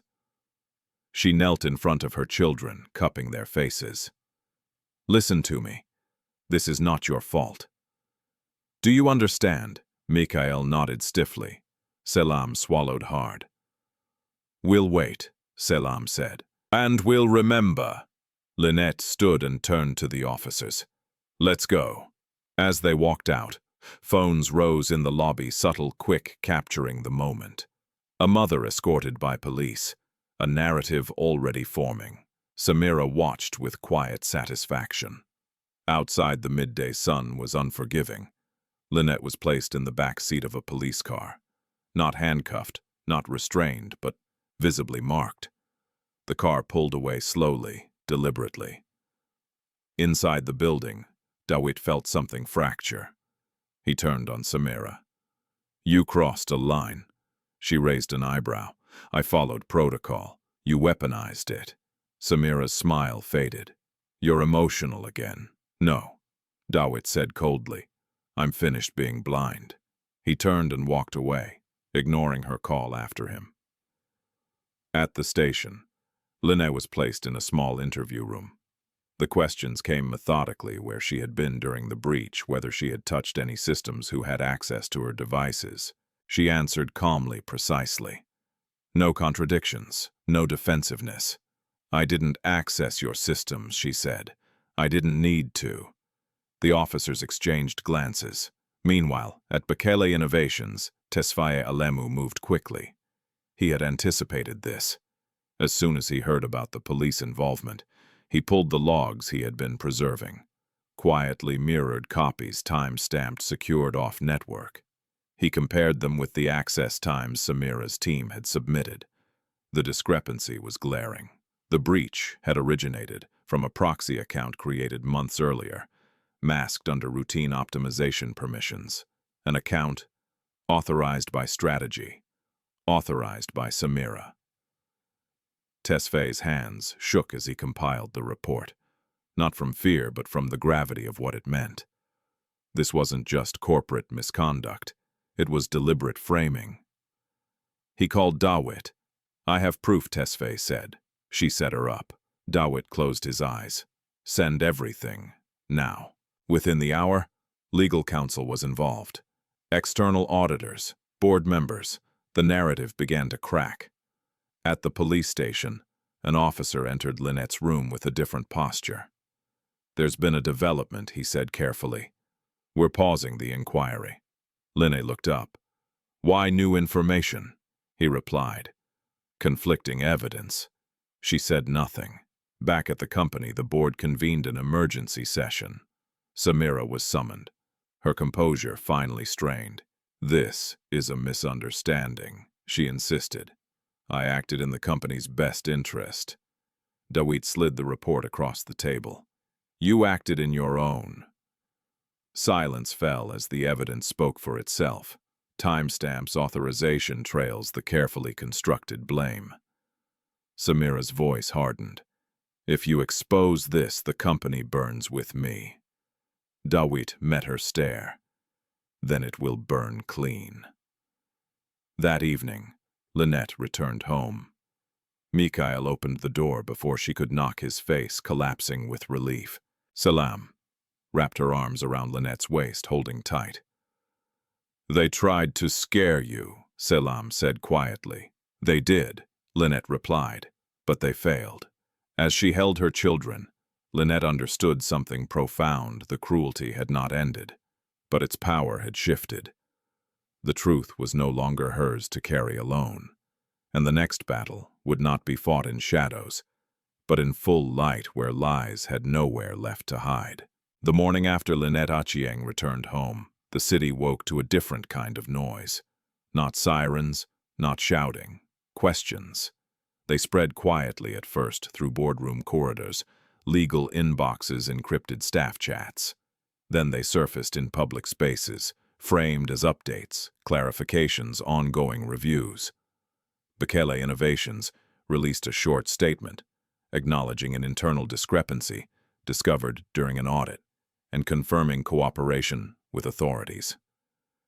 It was careful language, but careful language could not contain a truth that had already begun to move. Inside a neutral office on the west side of the city, far from the company's glass towers, Tesfaye Alemu sat with two external forensic analysts and a legal observer. The blinds were open. The clock on the wall ticked audibly each second, a reminder that time, once Samira Hassan's ally, had shifted sides. "Walk us through it again," one analyst said. Tesfaye nodded and projected the timeline onto the screen. "This is the proxy account," he said, pointing to a narrow band of activity that threaded through the system logs like a vein. It was created under optimization permissions, masked as maintenance. Notice the pattern: low-level access during normal operations, elevated privileges during peak loads. The analyst leaned forward. "Who authorized it?" Tesfaye didn't hesitate. "Strategy." He clicked again. A signature appeared, digital timestamped verified. Samira Hassan. "There's more." Tesfaye continued. "During the incident, this account executed a series of redirections that mimicked external interference. The system responded as designed by flagging a breach. And the scapegoat, the legal observer asked. Tesfaye swallowed. "The nearest vulnerable node. A participant's guardian, Ms. Achieng." The room went quiet. "So the children didn't fix the system," the analyst said slowly. "They exposed the lie." Tesfaye nodded. "They identified the false assumption that the error was accidental." Across town, Linet prepared breakfast in the small kitchen, moving on instinct, while her mind stayed elsewhere. Mikhail and Selam sat at the table, sketching diagrams on scrap paper. "They'll try to minimize it," Mikhail said without looking up. "Reduce it to policy failure," Selam added, "or isolate responsibility to protect the structure." Linet placed the plates down gently. "Whatever they do, it won't erase what happened yesterday." Mikhail looked up. It already changed things. At Bekele Innovations, Dawit Bekele stood before the board in a room stripped of branding. No slogans, no glossy projections, just faces and files. "I will be direct," he said. "This was not a mistake. It was manipulation." A board member cleared his throat. We're aware of the findings, but public exposure will be painful, Dawit finished. Yes, and necessary. Another member leaned back. You're asking us to risk shareholder confidence. Dawit met their gaze. I'm asking you to preserve the company's soul. If we bury this, we confirm that power excuses cruelty. A pause. And your role, someone asked. 5 years ago, Dawit didn't flinch. I failed. I chose silence. I accepted a narrative because it was convenient. I won't do that again. The board exchanged glances. Silence stretched heavy with calculation. Finally, the chair spoke. Proceed with a full disclosure, controlled, documented, and immediate. Ms. Hassan is to be suspended pending outcome. Dawit nodded once. Thank you. Samira received the notice at noon. She read it twice, her jaw tightening with each word.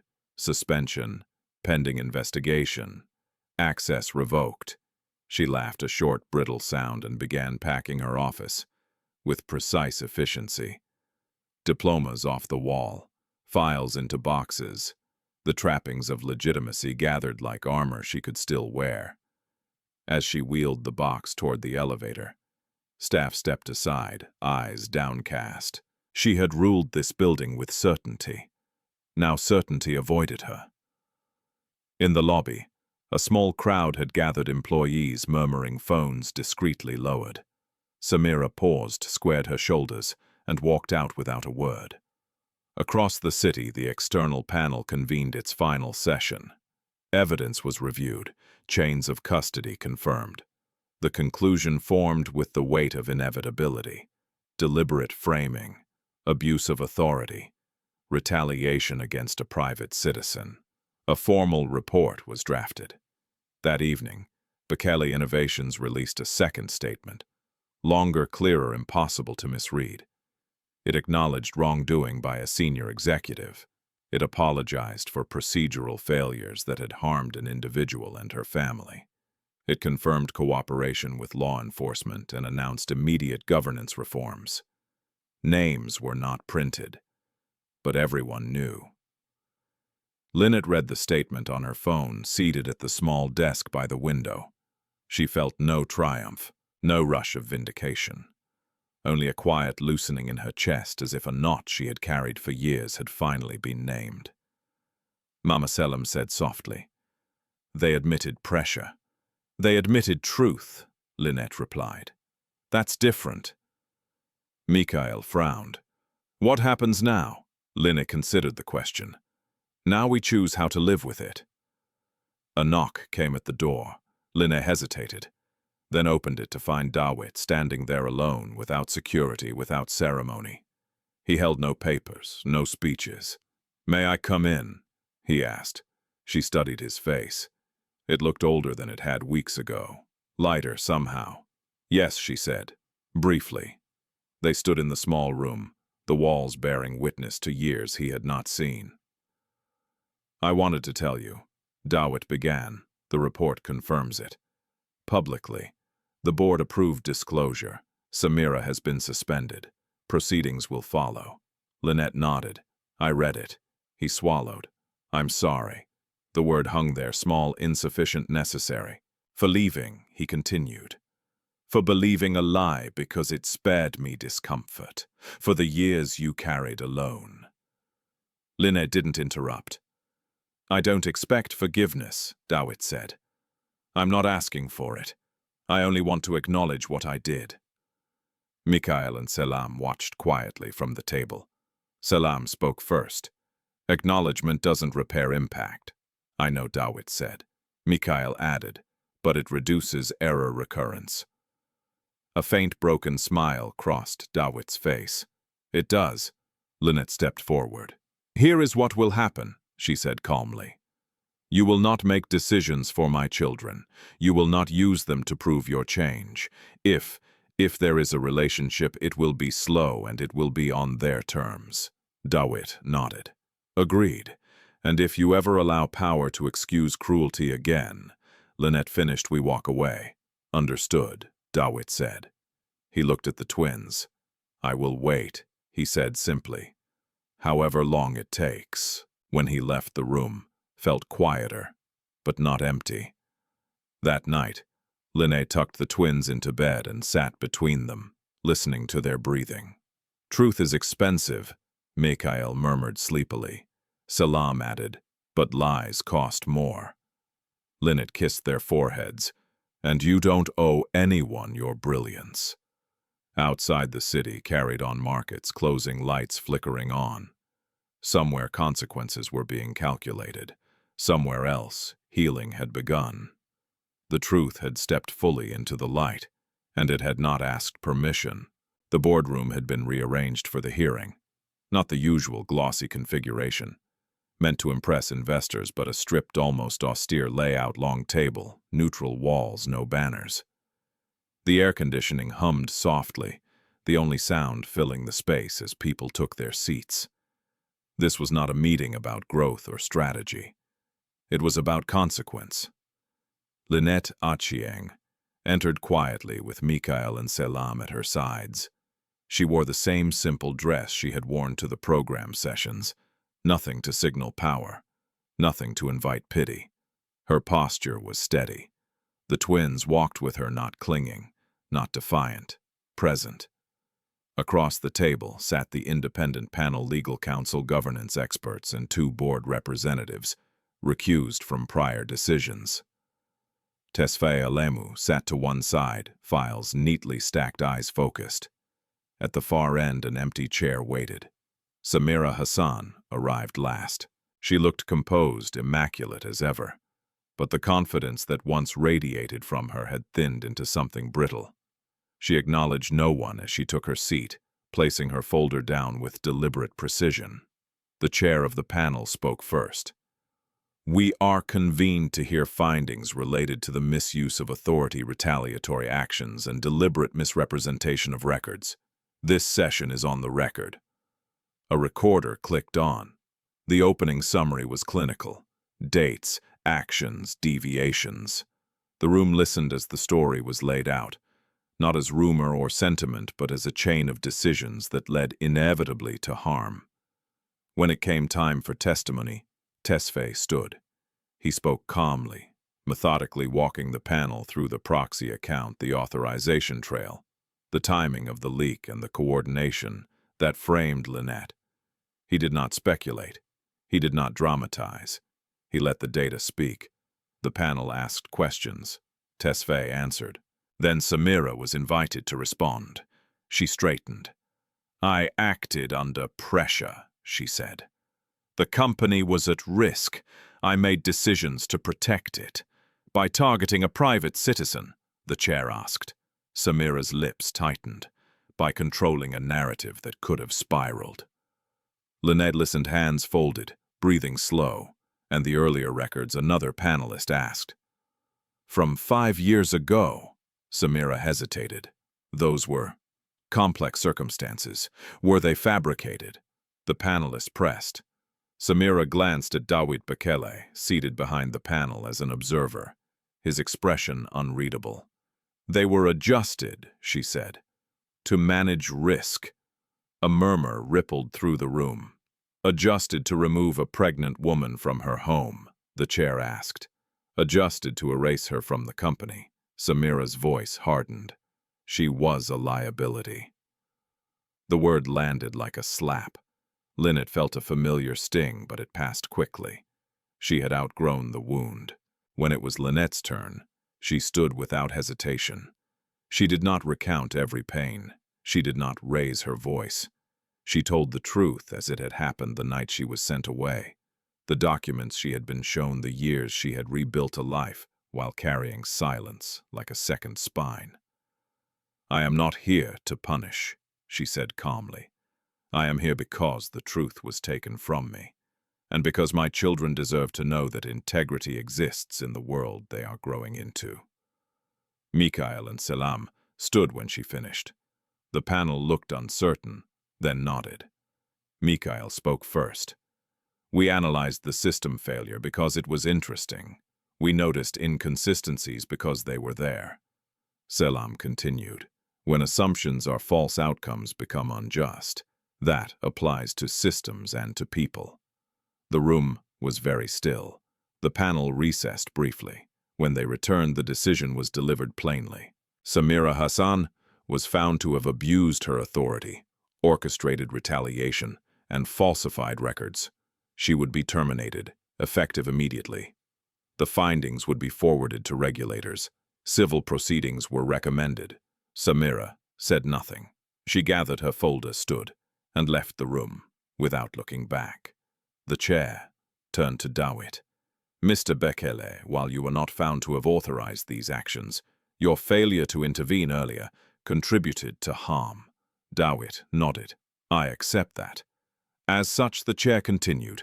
We recommend a temporary step-down from executive duties restitution to the affected party and public acknowledgement of failure. I will comply, Dawit said. In full. Outside the boardroom, cameras waited. Reporters murmured as doors opened and statements were read. The story broke, not as scandal, but as reckoning. Linet did not stay for questions. She walked out with her children into the afternoon light, the city loud and ordinary around them. For the first time in years, she felt the ground beneath her feet, without anticipating a trap. Later that evening, Dawit stood before the press, alone. I failed, he said simply, and I am taking responsibility. Not because it is required, but because it is right. There were no excuses, no deflections. In a small apartment across town, Linet watched the broadcast briefly, then turned it off. Mama Selam asked, "Is this the end?" Linet shook her head gently. "This is the turning." Mikhail nodded. "Endings are just boundaries." That night, Linet slept without rehearsing tomorrow's defenses. The city outside her window sounded the same, but she heard it differently now. Justice had not come as revenge. It had come as truth delivered in daylight with witnesses. And that made all the difference. The weeks after the hearing passed without spectacle. No dramatic arrests, no public apologies staged for applause. Just consequences unfolding in steady, irreversible steps. Bekele Innovations announced Dawit Bekele's temporary resignation from day-to-day executive duties. Effective immediately, an interim leadership team was installed. Governance reforms were published in detail, independent oversight, whistleblower protections, external audits with real authority. The market reacted as markets always did. Shares dipped, then stabilized. Analysts debated. Commentators speculated. But inside the company, something quieter happened. People started speaking more carefully and listening more deeply. For Linet Achieng, life did not suddenly become easy. Justice did not erase 5 years of exhaustion or fear. It did not refund missed opportunities or sleepless nights. But it did something just as important. It gave her back her name. The restitution Dawit authorized was substantial, but Linet refused most of it.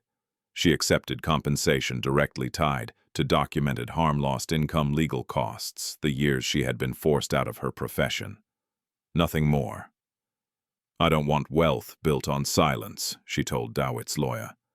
I want closure built on truth. With the settlement, she did one thing first. She moved, not far, just enough. A small apartment closer to the twins' school. More light, more space. A door that locked properly. A kitchen where she could cook without balancing pots on a single burner. On the first night there, Mikhail and Selam explored every corner, counting steps, opening cupboards, mapping their new territory with careful delight. This place has better airflow, Selam observed seriously, and fewer error points, Mikhail added, testing the door hinge. Linet laughed, really laughed, for the first time in longer than she could remember. The Young Minds program continued, quietly adjusted to remove media exposure and executive influence. The twins were invited to stay. Linet asked them. "You don't have to," she said. "We can walk away." Mikhail considered it. Selam did too. "We want to learn," Selam said, "not impress. And staying lets us verify if change is real," Mikhail added. So they stayed. Dawit kept his distance. That was the hardest part. Every instinct in him wanted to explain, to repair, to rush toward forgiveness like a finish line he could cross through effort alone. But Linet had been clear. This was not a race. He wrote a letter instead. Handwritten, unpolished. He did not send it, not yet. Instead, he focused on the work he could do without proximity. He met with governance experts. He testified voluntarily to regulators. He accepted the demotion, not as punishment, but as a recalibration. Power, he was learning, was not proven by control, but by restraint. Months later, on a quiet Saturday afternoon, Linet took the twins to Uhuru Park. They sat under a jacaranda tree, purple petals scattered across the grass. Families passed, vendors shouted, children ran. Normal life. Mama Mikhail said suddenly, watching a father lift his daughter onto his shoulders. Is he going to disappear again? Linet followed his gaze. She knew who he meant. I don't know, she said honestly. But I know this: if someone wants to be present, they will do the work even when no one is watching. Salam nodded. Consistency is evidence. That evening, Linet found the letter slipped under her door. No courier, no security detail. Just an envelope with her name written carefully. She read it once, then again. Dawit did not ask for forgiveness. He did not justify his past. He acknowledged harm. He named his cowardice. He promised patience without expectation. At the bottom, a single line stood out. If my presence ever costs them peace, I will step back. Linet folded the letter slowly. 2 days later, she sent a message. You may meet them, once, in a public place, as yourself, not as a benefactor. Dawit read the message 3 times before he breathed again. The meeting happened at a small cafe near the park. No announcements, no photographs. Just 4 people sitting at a table that wobbled slightly when someone leaned too hard. Dawit arrived early. He stood when they approached, then hesitated, unsure whether to kneel, to greet, to speak. Salam solved it for him. You can sit, she said kindly. Mikhail studied him, eyes sharp. We have questions. Dawit nodded. I expected that. They asked him everything: why he believed the lie, why he chose silence, why power mattered more than people. He answered without deflection. When they left, there were no hugs, no declarations. But there was something new. Possibility. That night Linet watched her children sleep, their faces peaceful, in a way she had once feared they might never know.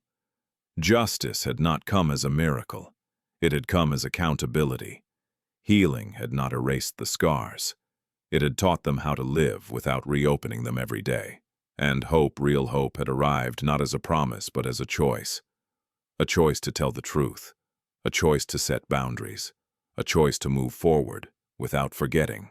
Somewhere in the city, Dawit Bekele began the long work of becoming someone worthy of trust, not through titles or wealth, but through patience. And Linet Achieng, once abandoned and erased, built a life that no one could take from her again. One honest step at a time. The story of Linet and her children reminds us of a truth many people learn too late. Power does not define worth, and silence is never neutral. When injustice happens, it is rarely loud at first. It often arrives quietly, wrapped in procedure, reputation, and fear. Linet did not lose everything because she was weak. She lost it because others chose comfort over courage.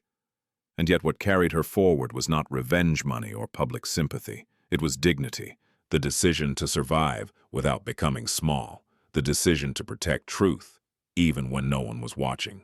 This story also teaches us that healing is not instant. Justice does not magically erase pain. Accountability does not restore lost years.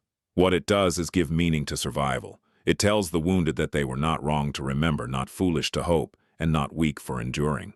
Linet did not win because she returned powerful. She won because she refused to lie about what happened to her. And in doing so, she taught her children the most important lesson of all: intelligence without integrity is dangerous, but integrity paired with courage can change systems. Dawit's journey is a warning and an invitation. A warning that success, built on avoidance, eventually collapses under its own weight, and an invitation to choose responsibility over pride even when it costs status. True change does not begin when the world applauds. It begins when a person accepts the full weight of their choices and commits to doing better without demanding forgiveness as a reward. If this story moved you, ask yourself one question. Where in your life have you been silent when truth needed a voice? And where have you chosen dignity, even when it was costly? Growth begins when we answer those questions honestly. We would love to hear your thoughts. What part of this story touched you the most and why? Share your reflections in the comments. Your voice matters here. If you believe in stories about justice, healing, and quiet strength, subscribe to the channel and stay with us. There are many more stories waiting to be told, and each one reminds us that even in a world shaped by power, humanity still has the final word.